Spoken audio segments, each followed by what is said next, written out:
Welcome back to the Core Cars News Tech Lab. Today we got a special edition of Core Cutting Today, where we break down some of the biggest stories happening in the world of core cutting and give you my thoughts on them. Today, it's Memorial Day here in the United States.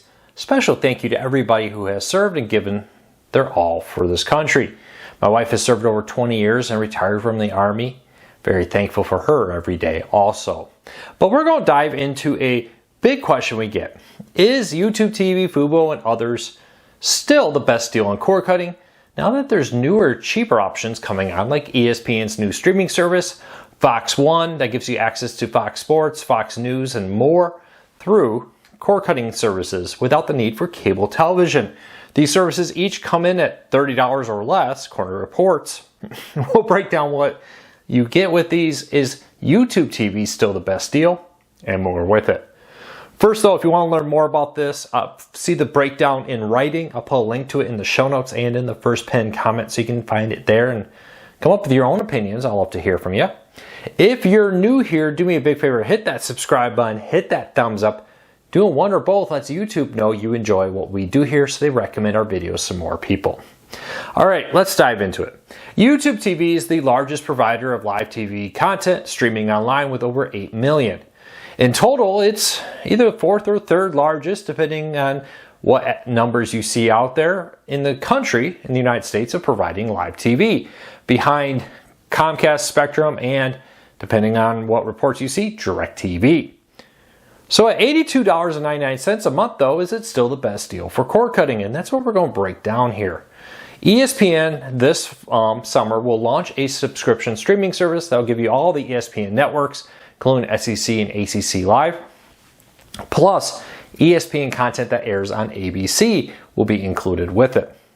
Does that mean that it's going to soon be a better deal to go get that? Fox One, reportedly $25 to $30. It gives you FS1, FS2, a live stream of your local Fox station, and a bunch of other Fox properties, including Fox News, Fox Business, and Fox Weather. With this though, there's some big catches here. If you really intended to replace everything that YouTube TV or Fubo or others have, you can't just get it from those. Well, yeah, those are nice services with good number of channels. YouTube TV comes with like 100 plus channels. And with that, you're going to need to get more to get most of the sports out there. For example, Max, to get access to sports from things like TNT, TBS, and True TV. Well, that costs $16.99 for the package that now has sports. Peacock Premium will give you local NBC content, sports there too, but that costs $7.99. Paramount Plus Essential Plan will give you a local CBS feed, but that costs $7.99. When you add everything together, it comes out to be about $90 to get all that. Now, there is still a third option here. You could use an antenna and not get Peacock and Paramount Plus and use an antenna to get your local sports. And that would lower the cost down to $74.48 a month with that. But you would need to jump between multiple apps and your antenna to access them. The truth is, I think these services like ESPN and Fox One are great, but I don't think they're meant to really be replacing cable or YouTube TV and the like, and which makes sense. Comcast and Spectrum still are the biggest ways that these networks make their money. They don't want to ruin that as much as possible. I think this is more for those seasonal subscribers. You've heard me talk about rotating services a lot. If you're a college football fan or NFL football fan, for example, subscribe to something like Fubo or YouTube TV for the football season. When the football season ends, cancel. And that's where I think these new ESPN and Fox One services jump in. I think they're hoping for people who would cancel, but still want a little bit of access to some sports or some live TV. And then you can go and get one of these, right? Instead of paying $82 for YouTube, you go pay $30 for ESPN to get all the ESPN networks. And you can drop in and see a bunch of sports. And, you know, maybe you're not a big NHL or NBA or maybe MLB fan, but occasionally you like to have some sports in the background. And I think that's where this really comes in. I think that's a big part of why they are creating this new service and the market they hope to reach. I don't see a vast number of cord cutters ditching YouTube TV and others for these new services.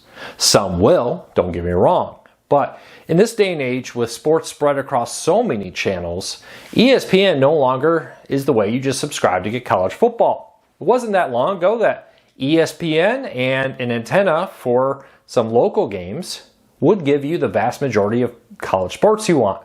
But now they're spread across Peacock and CBS and Fox and NBC and TNT and True TV, and TBS will be airing college football this year. CW also will have some Pac-12 games. All that put together has resulted in the needing for all these channels, really preventing any hardcore fan from looking at these services and saying, yes, that's going to give me the vast majority of sports for only $30. And that's where I think the real details here. These networks really don't want you going to these services. They don't want you leaving YouTube TV. They don't want you leaving Comcast for them. What they're hoping to do is the people who wouldn't be paying for anything at all for most of the year, they're hoping that that will draw you in and get you to subscribe to some of the content out there, giving them the ability to claim some subscribers even when maybe they're not getting all the ones they wanted through it. Kind of a last-ditch effort to say, well, we'll give you a little cheaper service, and that way you can have something in the off-season until you go back to whatever streaming service you were using to watch sports. So is YouTube TV still the best option for cord cutting? It really depends on what you want. I've said this before, if you don't watch live sports and you're not really crazy about live news, why are you paying for something like Fubo, YouTube TV, Hulu Plus Live, Sling, etc.? There's cheaper options like Friendly and Philo. There's all these on-demand services, Netflix, Amazon Prime, Disney Plus, and more, which can be significantly cheaper than many of the options out there. So why are you paying for a cable TV package when this really gives you everything you would want? And I think that's what many people are seeing now. They're ditching the live TV services and going over to on-demand only. We've just got the first quarter numbers in, and a huge number of cord cutters have canceled things like Fubo, Hulu Plus Live, Sling TV, and others. And we know by looking at the cable TV numbers that were reported, they're not going back there. It seems that they're going to on-demand services because they're significantly cheaper. In the past, when people would cancel, I talk about this a lot. A lot of times people try to recreate cable and streaming, and they go to something like YouTube TV. But then they quickly realize that, well, everything I want is really on, maybe 2 or 3 services, Netflix, Disney Plus, Max, or Peacock. And if you're doing those, it can be significantly cheaper with that. So what is the best for you really is a personal one. If you're a sports fan, yeah, YouTube TV, Fubo, or others are very important. If you're not, you may want to consider an on-demand only route. Many of these services get the episodes the very next day after they air live. Leave me a comment, let me know, what was your solution for cord cutting? I'd love to hear it from you. Are you using a live TV service like YouTube TV? Or did you go on-demand only? Do these new ESPN and Fox One services, which will offer a small number of channels for about $25 to $30, catch your attention? Leave me a comment, let me know.